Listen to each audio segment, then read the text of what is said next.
पाञ्चजन्यं ऋषिकेशो देवदत्तं धनञ्जयः पौण्ड्रं தத்மௌ மகாசங்கம் பீமகர்மாவிருகோதரः.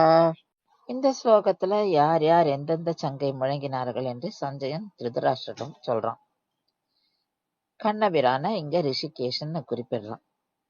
ரிஷிகேஷன் நம்மளுடைய இந்திரியங்கள்லாம் வென்று நம்மள அவன் பால் ஈர்த்துக்கிறான். அதனால்தான் அந்த பெயர் ரிஷிகேஷன். கண்ணபிரானாகிய ரிஷிகேஷன் பாஞ்சஜன்யம் என்ற சங்க ஊதினான். அடுத்தது தனஞ்சயன், அதாவது அர்ஜுனனுடைய பெயர் தனஞ்சயன். ஏன்னா அவன் பல மன்னர்களை வென்று அவர்களுடைய தனத்தை எல்லாம் வென்றவன், அதனாலதான் தனஞ்சயன். அவன் தேவதத்தம் என்ற சங்கை ஊதினான். இந்த தேவதத்தம் என்ற சங்கு இந்திரனால் அர்ஜுனனுக்கு பரிசாக கொடுக்கப்பட்டது. அடுத்தது பீமன், பருத்த வயிறுடையவன், பயங்கர செயல்களையும் சாகசமாக செய்பவன். அப்பேற்பட்ட அந்த பீமன் பவுண்ட்ரம் என்ற சங்கை ஊதினான்.